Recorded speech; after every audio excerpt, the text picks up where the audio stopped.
Hello, welcome to another episode of Behind the Scenes at Pleasant Grove High School. I am here today joined by math teacher extraordinaire Amy Smithson. So, Miss Smithson, thanks for being courageous enough to come and talk You're with welcome. me and tell me a little bit about yourself and how long you taught at PG and just give us a little background of you. I actually, I've been at Pleasant Grove for 28 years, 20, almost 29 years. I student taught here. Um, and I've been here ever since. I got hired on and Pleasant Grove is a little bit of a black hole, so come and you never leave. I can't believe it's been that long since I started working here, but, I went to BYU and, got my degree in math with a minor in computer science. And I love working here. I grew up in Illinois. My parents moved here. My dad was a French teacher at a university there, and he retired, and they moved here to Pleasant Grove while I was at BYU. And I moved in with them so I could student teach at PG, and then I got a job, and I've been here ever since. Awesome. And at PG, what range of classes have you taught here at PG? I've taught basically everything that you can take at Pleasant Grove High School. I've taught algebra Math. 1, math, yes. Um, No English classes. I've not Very taught hot. English classes, no. I've taught Algebra 1, Geometry, Algebra 2, Pre-Calculus. I teach Calculus right now. Then they switched the core. I taught Secondary Math 3. Um, I haven't taught Secondary Math 2 or Secondary Math 1, but they're basically the same thing as Math or Algebra 1 and Algebra 2. Yeah. I taught Chord Math, which was like an applied mathematics I class. remember that. Yeah, a long time ago. I taught Chord Math 1 and 2. Um, yeah, so I've taught all the whole gamut of Okay. math. So you are very qualified to be our guest when we're talking about math at PG High School. A very exciting topic. Yes, Don't turn very it off exciting. yet. I promise we'll get to some good stuff. And so let's just get started. And for the record too, I also was a math teacher Yeah. 12 years before, but you and I worked together Yeah. as math teachers. I was at a different school. Yes. You were here and we spent some time on some committees together. Yeah. So I got to know you, gosh, probably over 20 years ago, Yeah. right? You're So one of the first people I met at a district. outside of the Yeah, school. outside Yeah. of school. So Awesome. you taught me how to use the equation editor. Well, And I thought you were way super back. cool because you were using all these shortcuts, and I kept asking you to teach me the shortcuts. Yeah. And you kept blowing past me. You never taught me how to use them, and I still don't know. So Oh, and now there's easier ways to do it. So yes, awesome. And just before we start too, I don't want to embarrass you, but I hear and tell me, confirm this, that there is a Amy Smithson gosh, Day yeah, in Pleasant Grove there City. is a day in Pleasant Grove. And isn't it coming up? It is coming up. What Yeah. day is it? It's November 21st. Okay. So Is Amy mark Smithson Day? mark in your calendars, City everybody. is a day. Amy Smithson Day officially Yes. on the books Yes, in it PG was. City. So It was a formal declaration by the mayor at the time. Yes, back in 2008. So not only a math Back when I career, peaked but as a also teacher. a PG celebrity. Okay, so and as a math teacher too, so I kind of can relate to some of these questions. Yes. And so we're gonna start with a tough question, Okay. and that is what students always seem to ask in a math class is, and I asked this when I was a student, I know. when am I ever going to use this? So we're gonna dive right in right off the bat. So what is your answer to that question from students? When am I ever going to use this? Well, my initial response is usually an eye roll, and well, you are never going to lose this, but Yes. um, I learned I used to get really frustrated when students would ask that because I wanted to like get on with my lesson, and I felt like they were just trying to be disruptive. And I learned early on that uh, students would ask that because they were frustrated or because they didn't get it. They didn't get the point of it. They didn't understand why we're doing it. They usually actually really wanted to know, like, what was the point? And they wanted a reason to learn the material. They needed a why. They wanted to know what was meaningful so that they could engage with the math. And so over the years, I have tried to go deeper and find like meaningful connections in real life with a lot of the topics that I have been teaching.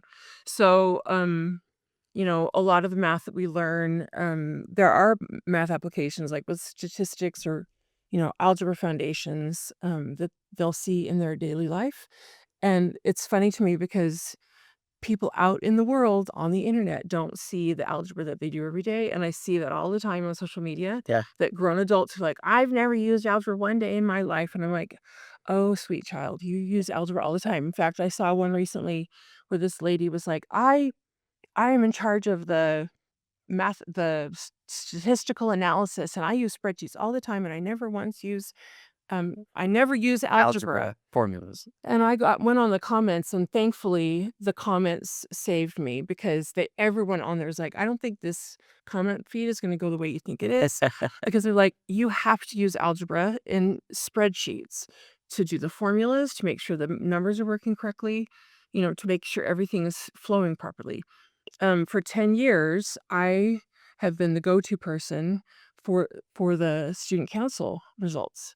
The people in charge of student Yeah. council would come to me and ask me to verify the student council results in the spreadsheets and make sure that all of the formulas were correct so that they could make sure that they had tallied all the votes correctly. And they were nervous because they're not math people. Yeah. They were nervous that they hadn't done the formulas correctly. So literally for 10 years, I would go through with them and we would check every time. And it was only in the last like 2 years that our two vaunted student council people would trust themselves Yeah. to do the formulas correctly, Yeah. which was basic algebra. Yeah. So, it's just interesting to me, like, they'll see it all over the place. They'll Yeah. see math everywhere. So interesting. Your first response was that the question, when a student asks that question, Mhm. there's often more to that question Yes. than really the genuine desire to know, when am I going to use this? Mhm. So as a teacher, your perspective is not necessarily I have to explain every single time I teach something exactly where you're going to need this, Right. but instead I have to address, why does a student keep running into this roadblock where it gets hard, they want a reason to quit, Right. and their reason to quit is to think, "Oh, this is not ever gonna be useful to me in my Yep. life." And so, anyway, that's interesting as a teacher, the philosophy of, not I mean, answering the question is valid, Right. like, there are answers to that Right. question, but the bigger insight that it gives you as a teacher is, why is a student thinking this way, Yeah. and trying to adjust as a teacher so that a student is able to um, change that mindset of Well, every time it gets hard, I'm going to quit because I want to justify that I'm never going to use this. and that's true, and it is hard, like, there are some topics that we will teach that they're never gonna do in the job. Like, when we do trigonometric identities, they're probably not going to do a trigonometric proof on the job, Right. but they're gonna use logic and reasoning Right. on the job, and they're gonna have to learn how to think backwards or work through a really difficult process on the job, and they're gonna have to do something really challenging, and they're gonna get discouraged and frustrated on the job, and math is discouraging and frustrating, and if they can learn how to work through those discouraging moments and get to the other side of that and feel really good about themselves, that will take them a really long way to be able to do other things. Right. Math isn't just about the number crunching, it's about building grit and determination and perseverance and thinking logically. And it really is rewiring your brain and building a structure of your brain that allows you to think through logical processes. And so for some people, it is getting to a degree in physics or engineering, but for other people, it's just overcoming a really challenging way of thinking. Right. So, I would always, the example I would always use, you may have too, but I would always compare it to weight training. Is if you do a bench press, you're laying on your back and you're working out the muscles. But when in your real life are you ever gonna be laying on your back and needing to actually go through that exact yeah. motion? But you still are developing the muscles that you'll use in other ways in Mhm. your life, and so, I don't know, that was kind of my nerdy way of Yeah. answering that question when I was a teacher, Yeah. of saying you can't live your life based on the question, "When am I ever gonna need to do this?" Well, Right. wouldn't do much Right. stuff, right? Because you can't read the future, you don't know, so you learn, you exercise not knowing what the future Right. holds, so Yeah. Okay, so we have also another thing that I thought about a lot as a teacher, and I'm curious what your response Okay. to this is. Is there it seems to be a narrative in the world of high school, and it does come from students, and it comes from parents, and it comes from sometimes teachers in other content areas that you hear a lot. Math is always hard, or math was always hard for me. Or you hear some people say, "Oh, I never was good at math." Sometimes I would talk to parents and they would say, "Look, I was never good at math, Yeah. and so I don't expect my child to be good at math." Or if they are good at math, they say, "I don't know where they got it from because I was never good at math." And that conversation, I think, can be detrimental to a student's progress. So, what are your thoughts on that Definitely. mindset, and maybe what can be done to change that mindset and how that would benefit students? Yeah, definitely. So actually, I just got my master's degree like 5 years ago during COVID.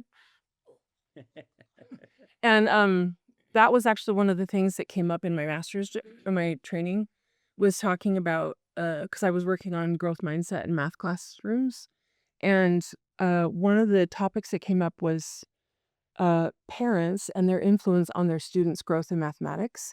And the parents that say that to their children, that is one of the most detrimental things for a student's growth in mathematics. When parents come to their kids or they're constantly saying, "Well, I was no good at math. I couldn't learn math." The students those students that hear that at home are less likely to be successful at math. And so it doesn't matter if the kid has potential to be good at math or if they're naturally good at math. If they hear their parents saying that, it's very hard for them to overcome the mental hurdle of being good at it. So if parents can flip that around and say, I struggled at math, but I was able to get help, or I was willing to try, or now it's easier for me, or if they can find ways to flip the wording around to make it more positive, then their children are more likely to be able to be successful. So, if they can, like, get away from the idea that, "Oh, I was terrible at it." Don't say I was terrible at it and leave it there, or try to move away from that completely because your kids don't have to be terrible at math. My mom, was incredibly talented, but she moved around a lot when she was little, and so she missed all of the basic algebra, and she'd never learned how to add fractions together. And so when I was learning math and I was really good at it, for whatever reason she didn't understand, she couldn't help me with math. But when I got to high school and I was taking all these advanced math classes, she would sit down and take my math notes and she would quiz me on my math formulas. She didn't understand what they meant, but she understood how to read them and she could tell if I was saying them correctly. And so she would drill me on them and she would help me memorize different rules and things. And so that was her contribution to what I was doing, even though she herself couldn't do the math. And she felt really insecure about it, and I didn't know that till years later, but she wanted to help me be successful in learning my math. Right. So, it's really important that parents try to sit back from their own fears and their own insecurities, and even if they're trying to be self-deprecating, Yeah. if they can find a way to flip the narrative and say, math was hard for me, but you can be confident and brave, and we can find ways to help you be successful. And we can take you for extra help, and we can help you study, and we can find tools online, and we can help you find a tutor, or we can go talk to your teacher, or we can learn how to ask questions. We can go in for help after school, or you can come in for battle hour, or your teacher isn't scary. You can go talk to them for help, Yeah. help them learn how to overcome the fear of math and help them overcome the fear of asking questions. Yeah. So that is awesome. And so I wanna bottle that up into a little, um, canned response for parents, Okay. okay? So parents, when your student is struggling with math and your first instinct is to say, "I was never good at math," and to almost kind of the intentions are good to try to make the Yes. student feel better, Right. right? Because you want to Right. You let wanna them know that empathize. you want the yeah, that you Yeah. have empathy and That understand. they're you want them to think nothing's wrong with you. Right. 'Cause There is I nothing wrong. wasn't good at it either, It's true. but we can see the negative impact that that has on a student's mindset. So parents, when you get that inkling to say, "Oh, I was never good at math," flip it and instead give us one thing to say to start. You listed a few just now, but give us Uh, one thing that a parent can say when they start to think to say, "I was never good at math." Instead, say, what questions have you asked your teacher? Have you asked your teacher for help? Did you go in and ask your friends? Have you studied the notes? Have you gone back and practiced any questions? Sorry, there's yeah, a lot of questions. yes, You I want know. one, I'm sorry. I would I'm say, trying well, to my answer would Okay, what's be your one my answer would answer? be, it is hard, yes. Okay. Like, acknowledging and validating your Yes. student, like, "Yes, Yes. it's hard, but it was hard for me too, but I worked hard at it." And even if you didn't, look, so even if you're stretching the truth a little bit, you can say, "Yes, it is hard, Mhm. and it's doesn't mean It's you're hard for many broken, it's people. hard for Yes. everybody." Yes. And what you can do to learn it is those things. Yes. So you can learn it. Yes. I learned it, or you could even say, I could have learned it if I did these things. Mhm. But now as an adult, I can see that, yeah, you can do this. Yeah. Don't give them an excuse to give up or to say, well, my parents never were good at math and they turned out okay. So, I mean, that is a lot of times what a student will read into that comment. And so Yeah. instead, say, yeah, math is hard, It is hard. but you can do it. You have to, give them options of things they can do and express to them, I can do hard things as adults. We all do hard things. And so give them encouragement in that way Yes. that they can do hard things. So Yes. I think if I, as a math teacher, if I had a magic wand that I could wave to just change the way that math was talked about, it would be that I agree. it's not supposed to be easy. It isn't. And even people who look at others and say, oh, it's just easy for that person, you don't know how much time that person puts into thinking through those things. And So, I would qualify something you said. It's not supposed to be easy, but at the same time, it's not impossible. right. And Thanks for a lot of clearing that up. a That's lot important. a lot of my students, like I teach a lot of honors and extended and AP, students right now, but I've also taught a lot of classes. Like I said, I've taught Algebra 1, I've taught all the whole gamut of classes, and so I know like, I've worked with kids that really, really struggle and kids that are really, really advanced, and so I've worked with all the brains, and a lot of students think, "Oh my gosh, I can't do this. It's gonna take me hours and hours and hours to figure this out." But a lot of the time, if they come in, I can find that it takes a 5-minute conversation or a 10-minute conversation to drill down to where the problem is. And if they're willing to come in for 5 minutes or 10 minutes and just be vulnerable and sit down and work with me for 5 or 10 minutes, then we can narrow down to where the problem is and we can fix that problem, and then all of a sudden they're on their way. And then probably are going to have to come in again for another 5 or 10-minute conversation, but it's not necessarily hours and hours of slogging through this. I have no idea what's going on. A lot of the time it's, "Oh, you know what's going on. It's just this one part of the problem that you're stuck on." And if you can learn how to identify where in this process you're stuck, that's a really big part of learning is if you can find out from self-reflection, I'm not stuck. I don't have any idea, but oh, I just get stuck here. If you can figure that out, that's a huge part of self-reflection, and that's a huge turning point for your own learning process. And so, like, I had a girl in just this year, she was very shy and she was like feeling very discouraged, just like the first 3 weeks of school. And she came in right before the first test and she said, "I'm completely lost. I have no idea what's going on." I said, "Okay, come in, sit down, let's work through it." And she came right before the test and we sat down and we figured out she really did understand a lot of the stuff, but there was just one topic that was affecting like every question in the unit. And we sat down for 10 minutes and we figured out that she had just understood one issue wrong. And we flipped that and we fixed it. And she was so excited when she left because she realized she wasn't completely lost. She just was misunderstanding one thing. And everything came into focus for her.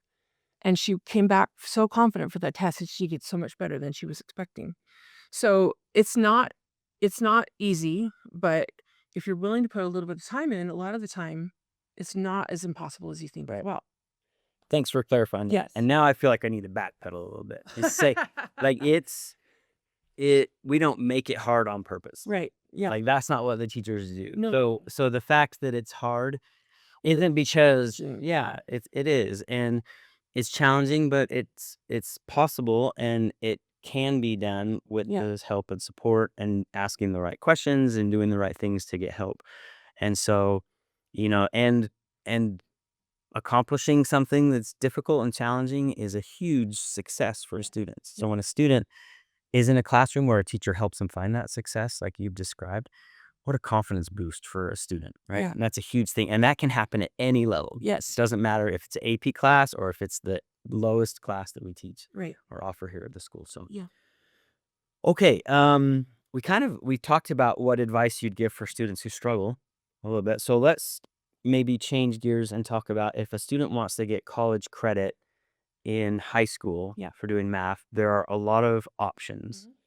And I think that AP, people know about AP. Mhm. I mean, if you're in the honors track and you are able to take AP calculus, that's great. Right. And I think most students are aware of that. But I want to talk maybe about concurrent enrollment and the accessibility that that provides for a student who might not be an AP student. So maybe you have a son or a daughter who is not on the track to take AP, and that's all right. Yeah.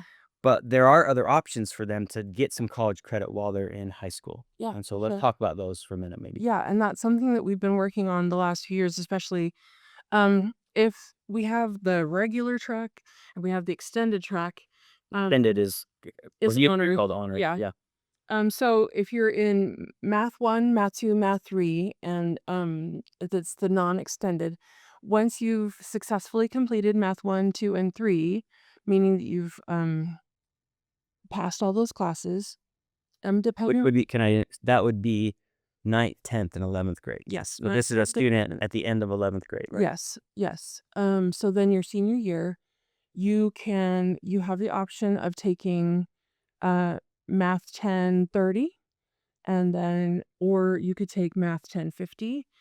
And Math 1050 is basically college Mhm. algebra, and they call it math. What is it? I don't know what they call it now, but Math? No, it's college algebra was what I always. yeah. There's some I don't know. They call it something like literacy, Yeah. something literacy. I Yeah. can't remember, but anyway, so you can get your basically your college algebra credits, which is 3 or 4 college algebra credits. And you would take the Math 1050 class. You have to have a certain ACT score, or you can do a test through UVU to qualify into that class, or you can take the Math 1010 class the first semester here at Pleasant Grove High School.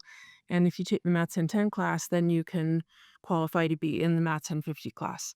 So if your ACT score on the math is high enough, you can go straight into the 1050, or you can work into the 1050 class through the Math 1010 class that first semester.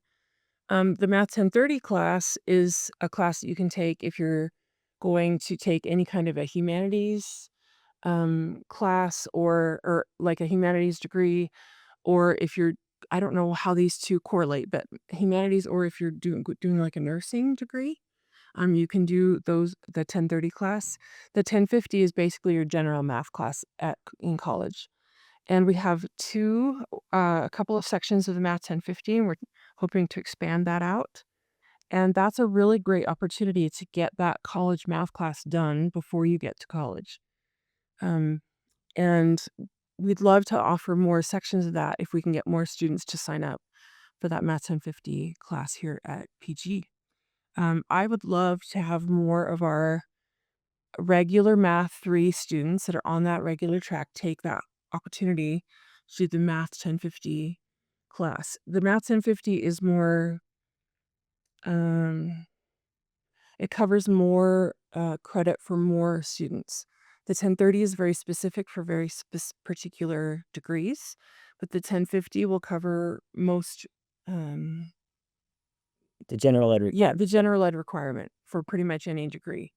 So if you're working hard in your just your regular math classes and you're getting good grades in the math 1, math 2, and math 3, then you can get into that class, you can get that college math credit done, and then you don't have to take math in college unless you decide in college that you want to go into a STEM career, and then you could take the college calculus class once you're in college, and you would be ready for that probably once you get through the Math 1050 class. So that would be a great option for you. And one thing I've observed is so it is a senior year class. It is a And senior year so one of class. the obstacles that we experience is students think I've met my graduation requirements after 11th grade Yeah. and woohoo, I'm done with Yep. math, right? Yeah.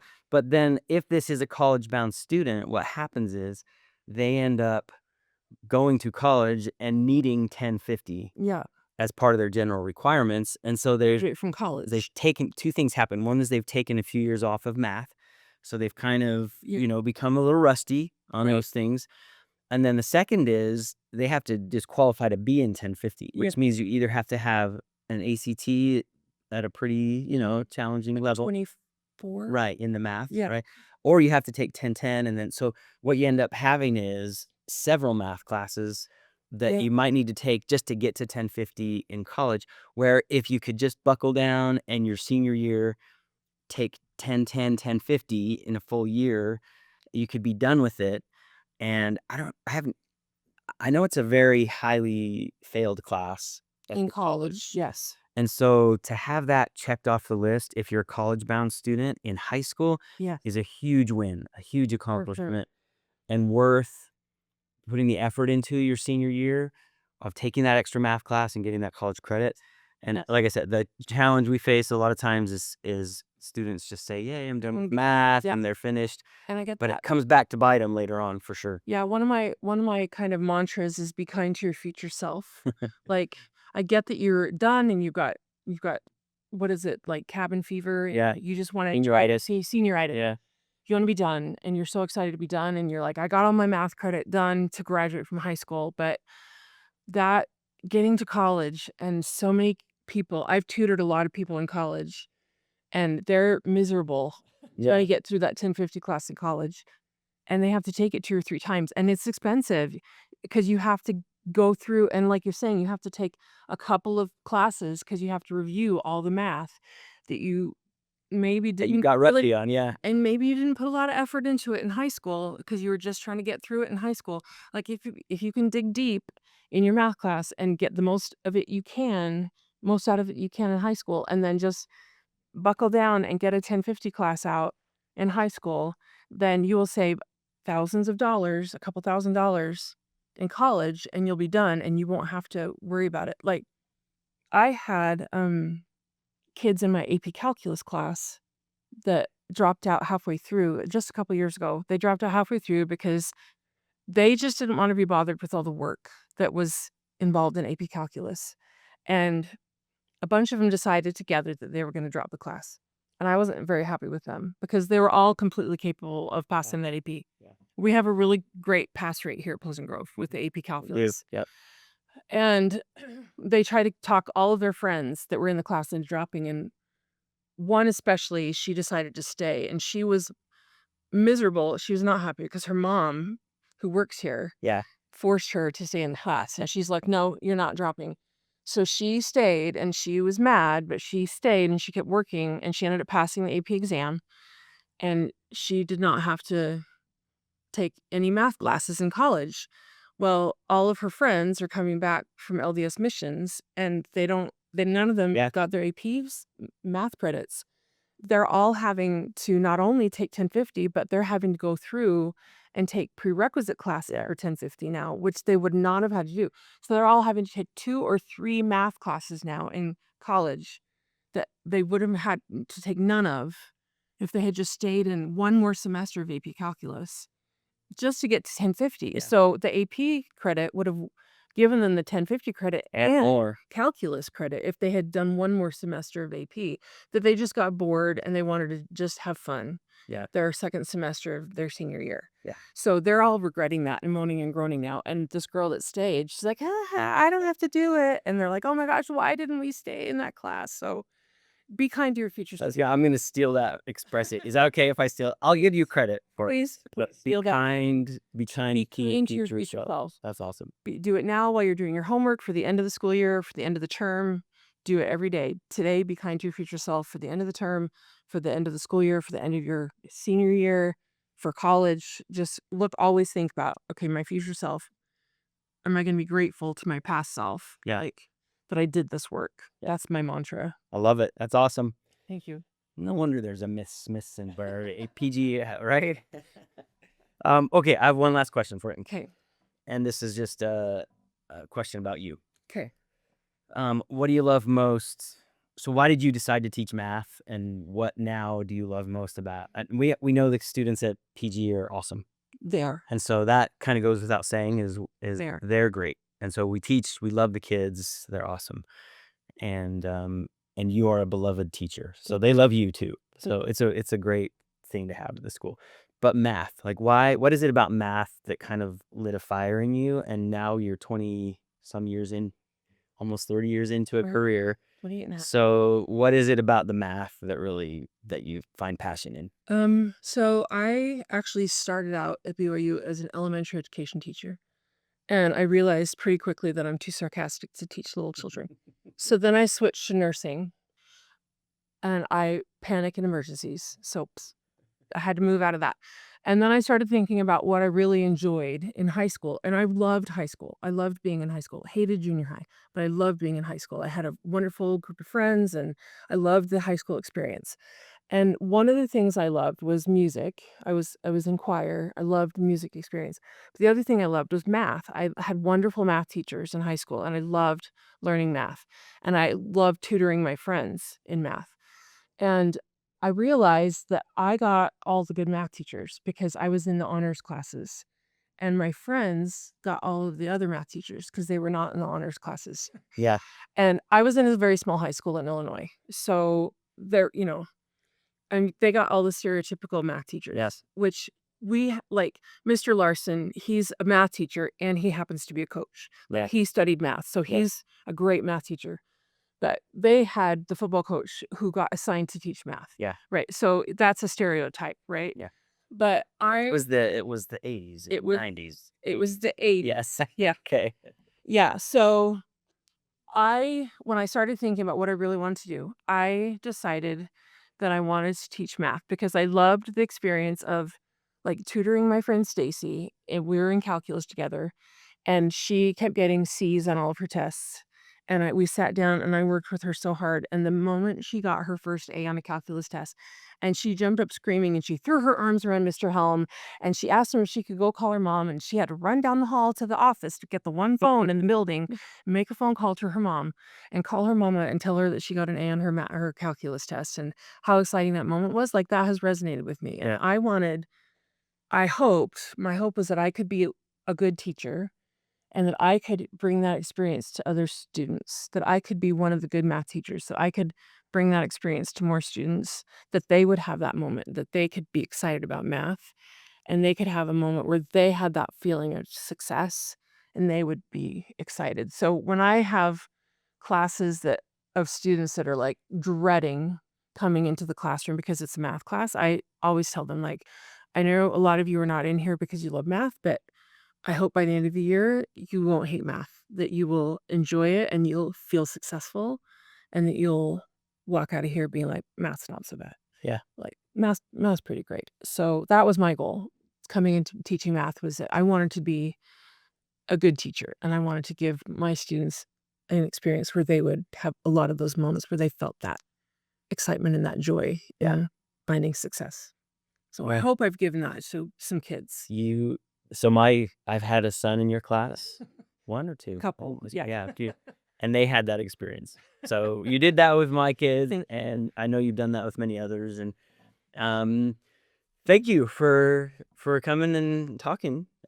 This is, as a math teacher, I could talk about this for a lot longer, If you're still watching, you made it to the end. Congratulations. We should have like some kind of prize or recognition or He makes the end of the math yes. podcast. We should do like a Miss Smithson Day No, we don't. prize giveaway or something like little bobblehead Yeah, I don't know. or something. Well, I actually did find out who put that on the school calendar and Yeah. words, but It's out of your control now. when we can It's take it off, it's fine, institutionalized. So no, so anyway, well, thanks for watching to the end. Yeah, Thank thank you, Miss Smithson. This was awesome. And there you go. Another episode of Behind the Scenes at Pleasant Grove High School. We'll see you next time. go Vikings.